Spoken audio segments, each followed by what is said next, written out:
Bonjour, je suis Catherine Châtelain, avocat, docteur en droit et titulaire du diplôme universitaire de réparation juridique du dommage corporel de la faculté de médecine de Lyon 1.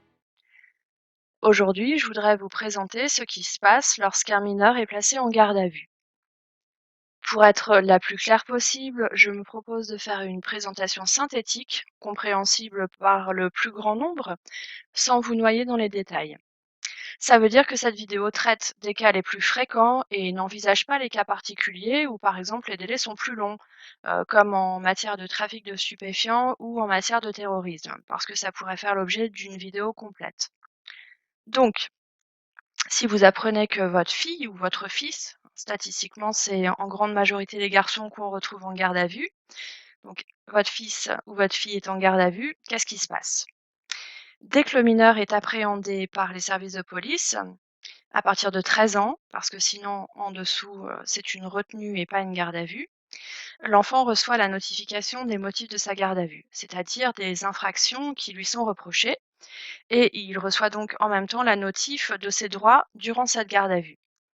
Ses droits, c'est essentiellement de voir un médecin, c'est obligatoire s'il a moins de 16 ans et facultatif, donc seulement s'il le demande, si, il a plus de 16 ans.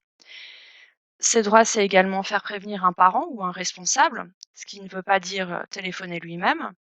Ses droits, c'est aussi avoir un interprète s'il ne maîtrise pas le français et enfin, être assisté d'un avocat.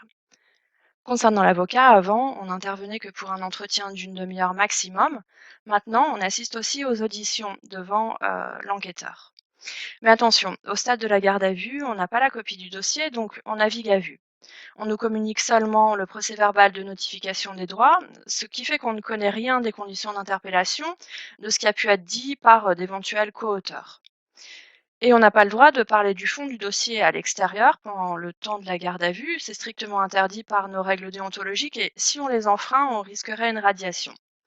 Cette situation peut créer une certaine frustration pour les parents qu'on peut être amené à croiser à l'accueil du commissariat ou de la gendarmerie parce que finalement on ne peut rien dire sur les faits qui sont reprochés à leur enfant. Une autre question qui se pose régulièrement, c'est est-ce que les parents vont devoir payer l'intervention de l'avocat? Alors vous devrez payer les honoraires de l'avocat en garde à vue seulement si c'est vous qui le choisissez. Sinon, c'est un avocat de permanence qui va intervenir et il sera indemnisé par l'État de manière forfaitaire. Communément désigné sous le terme avocat commis d'office, ce n'est pas un avocat au rabais, comme le veut le cliché qu'on voit souvent dans les séries télévisées. À Lyon, je vais parler de ce que je connais, pour intervenir en garde à vue, mineur, il faut passer un examen, suivre une formation continue et participer aux travaux de la commission mineure du barreau de Lyon.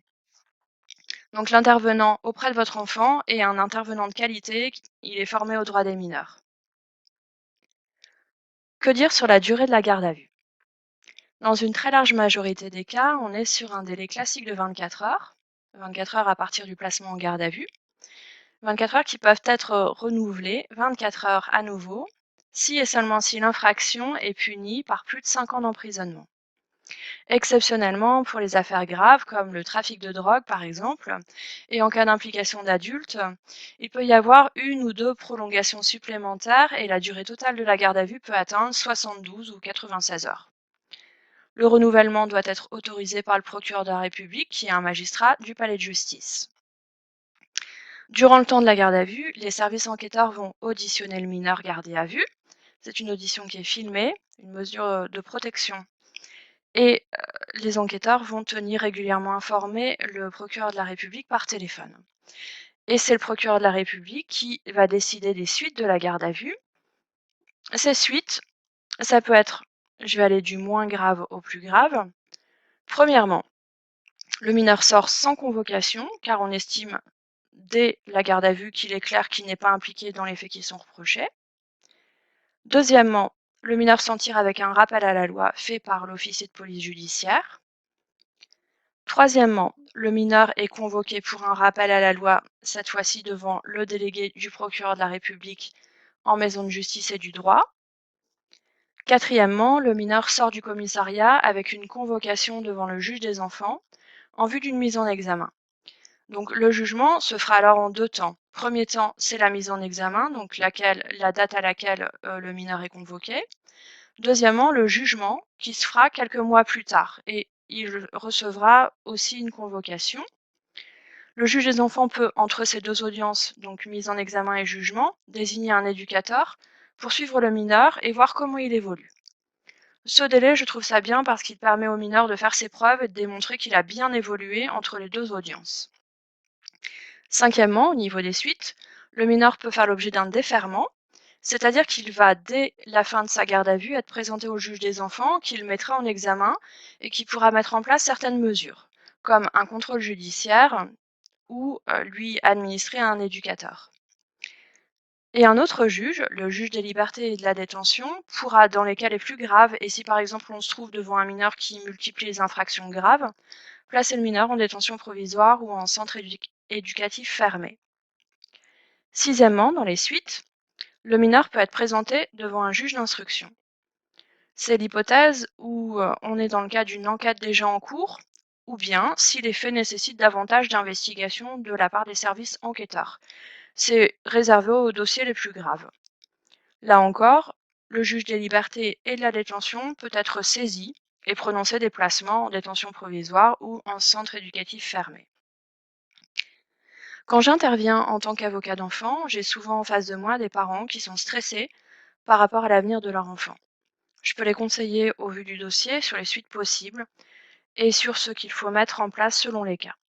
Les parents m'interrogent souvent aussi sur le fait de savoir s'ils vont devoir dédommager les parties civiles. En effet, suivant les cas, le mineur a pu causer des dommages matériels, il a pu blesser quelqu'un et comme les parents sont civilement responsables, ils peuvent être condamnés à payer de lourdes sommes à la victime. C'est pour ça que, selon les cas, je conseille aux parents de faire une déclaration de sinistre à leur assureur et je les aiguille dans ces démarches. Voilà, j'espère que cette présentation vous a permis de mieux comprendre ce qu'était la garde à vue d'un mineur et les suites qui peuvent y être données. Je vous invite à me retrouver sur le site www.châtelain-avocat.fr. Si cette vidéo vous a aidé, la meilleure façon de la soutenir, c'est de laisser un avis positif sur YouTube. Cela permettra à d'autres personnes de la découvrir plus facilement.